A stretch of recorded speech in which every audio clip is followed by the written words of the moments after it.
A few hours after settling back into her room, Sisveta entered, and Mira let him in. How are you holding up? I hear that the mealtime you had in the dining hall was difficult. It felt like being the new kid at a new school all over again, except that you are wearing the wrong style of clothes or have worn your hair in a style that is out of fashion for the new school. I understood most of that, but I think I understand what you meant. He had sat opposite her in the small sitting area of the room. Let's speak of tomorrow and what to expect. He went over the way the room would be laid out, how many species to expect, the name of the current leader of the council, the names of the more prominent members of the council as well as images of them, and what kinds of questions they would ask her, so that she could be prepared on whether or not she felt she could or should answer those questions. He also explained that being the leader of the council did not grant this person more power. It only gave them the right to set topics of discussion, decide to adjourn a meeting early, or to contain discussion if members were getting off topic. This was a position that was passed to another every 5 years and was done in a rotation that allowed for all species to get a turn at leading. Do you have any questions for me? He asked when he was finished. I do, but not about the meeting. My commanding officer is going to respond soon, and they will know how long it takes to acknowledge a message. When Clerud took me to my ship, I was able to tell that no messages had come in yet, but if I'm away from my ship, how will I know a message has come in? The meeting will not be until tomorrow evening to accommodate our Nocturnal Federation members. We usually start an hour before the night cycle and go an hour over into the night cycle. This is so that we are all a little uncomfortable and no one is at a complete advantage. During the day, I can send you with one of my technical engineers so that you can relay those messages to your portable. They can also make it so that you can access any information that is stored on your ship's computers. I think that would be perfect. I'm glad I can accommodate. How about I send my technician to you in the morning, and you can both go down to the dining hall in the morning and then to your ship after? Sisveta asked. It sounds great. The next morning, Mira was just headed into the living portion of the room when the entry opened. In walked a Skeet she hadn't seen before. At least she didn't think she had seen them before. So early into meeting these aliens meant that they unfortunately looked a lot like each other. This Skeet was a little lighter in color than Sisveta, with a few darker patches on its visible skin. Greetings and warm rocks to you, Mira Rodriguez. My name is Zanatla. Many new aliens are unable to tell apart the Skeet and Juten genders. Males always think it is obvious and do not think of such things. If they have not told you already, both the captain and chief medical officer are males. I am female. Juten females have a narrower snout and shorter defense spikes. Female Skeets have longer tails. She turned so that Mira could see that her tail was noticeably longer than Sisveta's had been. However, our names will always give it away. Male names always start with a HS, and female names always start with a CLK. Those were letters they didn't translate, but I think I understand anyway. It's nice to meet you, Zanatla. You can just call me Mira. Mira walked towards the entryway and put her belt on. I understand we were going to head to the dining hall first, or if you aren't hungry yet, we don't have to go right now. Oh no, I am hungry enough to try Juten food. She excitedly shifted her weight from one foot to the other. Mira chuckled. That sounds really hungry. Zanatla chuckled and continued towards the dining hall.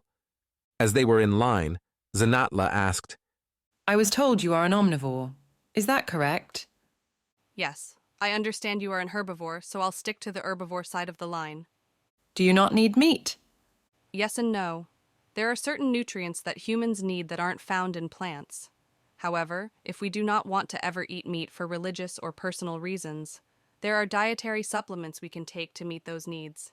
If we choose to eat meat, we don't have to eat it every meal, or even every day. A couple of times a week is more than enough to meet those needs. I had meat yesterday with the chief medical officer, so I can eat these foods today without any worries or issues. That is good to know. They continued to chat and get to know each other while they ate. and Zanatla led her to her ship once they were finished.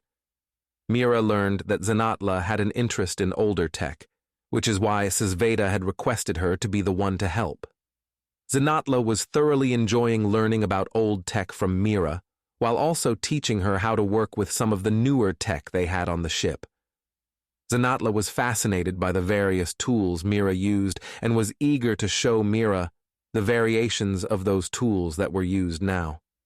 You mean, if a panel won't go into place, you just pound it into submission with this? Zanatla asked, holding up a hammer. Not that one. Not if I don't want to damage the panel. I would use this one. Mira held up a rubber-headed mallet. Zanatla was enthralled with the shape and weight of the two different hammer types. And it works? She asked incredulously. Mira chuckled and answered in the affirmative. Yours is a very strange species, Mira. Once Zanatla set everything up, she produced a pair of items. They were very similar to the receiver sensor for a wireless mouse or keyboard. The difference was they both looked the exact same. I could have wired you into the ship's computer system, but galactic law states that unless a ship has been abandoned or all occupants have expired, all information held on those systems is the sole property of the ship owner. In this case, that is you. I have wired in a place to attach this sender to your ship for you, and this one is the receiver. She pointed to a place on the portable. If you place it here, you will have access to all of your ship's systems, bar the ability to turn on propulsion or similar things such as weapons if they are on board. I didn't see anything that looked like a weapon display, though. No. The Discovery here was only a scientific scouting ship. We didn't know there was anyone else in the entire galaxy. We searched and we listened, but never found anything. Can you show me what your communications wiring looks like? Mira showed her, and they were able to look without making any changes to it. This style is very old. We have no receivers for it. It is possible a fledgling species may still use something similar, but no species we know of would have been able to hear you. It is a good thing that the emergency distress signal was not changed. Where is that housed? We didn't add any kind of signal, so I'd like to know what it looks like. Zanatla agreed and disappeared into the compartment that housed all the wiring, scooting on her belly. She stopped moving after a bit, and then after some rummaging, she made a loud hiss that translated like a gasp. And then she was scrambling out of the compartment. We must hail the captain immediately. She grabbed Mira's wrist as she ran to the main screen in the docking bay. Wait. She turned to Mira and grabbed at the portable and removed the receiver before turning back to the main screen. Why don't we call him from the portable? 2 reasons. The first is that portables in the docking bay are disabled. It's a safety measure, and I'm so glad for it. The second is that if you had tried, our systems would have been breached. Zanatla quickly contacted Sisveta. Technician Zanatla, it is good to see you. He stopped and noticed her agitated condition. What is wrong? Captain, I need you to come to the docking bay and leave your portable there. Do not bring it with you. I will be down shortly. The screen went dark again.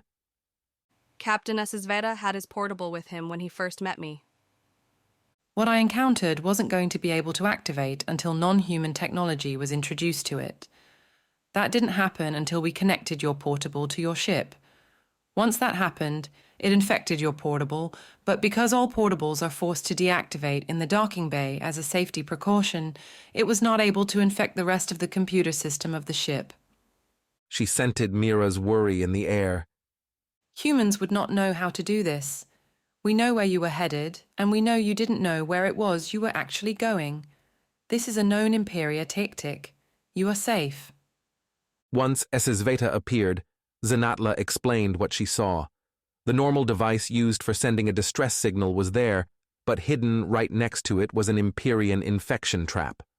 The tracker was new-looking, so Zanatla guessed that the humans either thought it was important and added it, or they couldn't get the rest of the navigation system to work without adding it, which was a standard protocol feature in ships. It is possible that it was intended for the crew to fall victim to the asteroid field and die.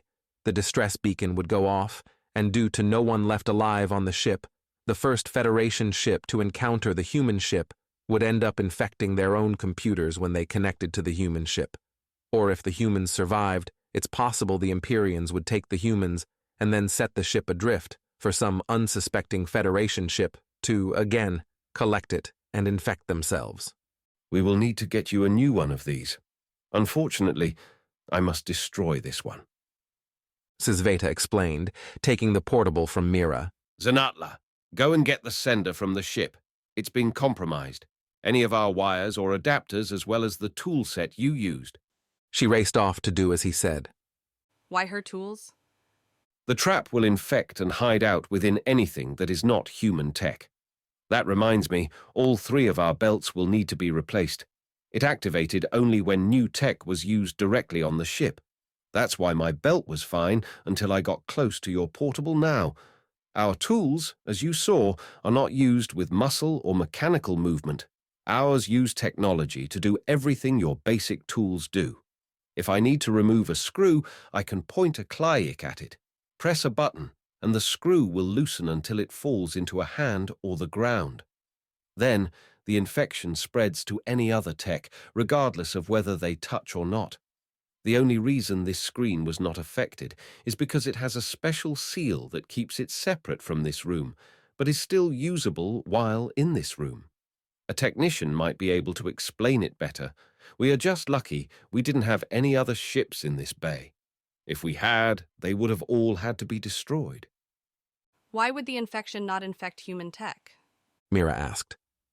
It's because of where it was. It was using human tech as its host, so won't infect human tech. It would have been installed using human tech. So once we remove the items that have been infected, we will all go back, and you will have to show her how to use your tools. She will use them to put the device in a containment box that is like a smaller but more powerful version of the docking bay. It will be unable to infect anything outside of the box, and the box itself creates a null effect, so it cannot even infect the box. We can then safely handle the device and bring new tech back into your ship and set it up like we wanted to do originally. It's just going to be a few extra steps now. Once Zanatla returned with the items, Sisveta went to a locker along the edge of the room and removed a spherical device that was large enough to put the portable and odds and ends from the ship, as well as the tool set inside. Zanatla explained, That spherical device will contain the infected items, and the captain will put it into an incinerator. Once I contain the infection trap, we will have to do the same with our belts. The captain will stay so that he can help us with the belts, you, more than me. This bay is set to Skeet preferences because there are more Skeets in this bay than any other species at the moment. It's to help the belts conserve energy. I will be fine without the belt, but you will feel lightheaded, and your gravity is greater than ours, so you will begin to float immediately. When we are ready to do this, I will have you take a deep breath before we remove the belt, and then the captain and I will tow you to the main hall where there will be a belt waiting for each of us. As she spoke, both Skeets were removing their belts to add to the incinerator, while Mira kept hers on. Sisveta added, Everything will be just fine. Your endurance test showed that this should be easy for you. The procedure went as planned. When the device was safely stored, they got into place at the exit of the Discovery. Zanatla took hold of the belt, ready to remove it, and Mira took a deep breath. Zanatla quickly removed the belt and took off running towards the incinerator, while Sisveta grabbed a hold of Mira's wrist and dragged her behind him. With the lighter gravity, Mira quickly used the moon hop and passed Sisveta quickly. She had to wait a few moments for him to catch up, and they went inside together. The hall was still set to Skeet atmosphere, so they were lucky. The Juten gravity was higher than the Skeets, but still lower than the human gravity, but it would have made movement more difficult for Sisveta. Mira was holding her nose to keep herself from taking a lungful of the lower atmosphere, which would cause her to pass out at this point. Sisveta grabbed a belt, pressed a button, and said, Human Mira, and then put it on her. Her sphere immediately formed without her having to go through all the settings it had previously. She had completely forgotten how that was the first time and was immediately grateful these belts had memory settings. Mira took a deep breath while Esesveta set up his own as well as one for Zanatla, who entered the hall shortly after. Oh, I'm so glad it wasn't set for Jotun. I am as well. Sisveta replied and then quickly explained the differences to Mira. That makes 3 of us then. This is very troubling. The Federation will need to know. Zanatla, I trust this will remain between the 3 of us until after the meeting tonight. There is no point in worrying the crew until we already have a course of action.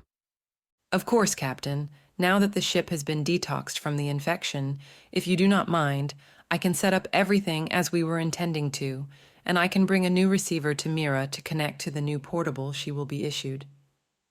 Yes, I think that will be good.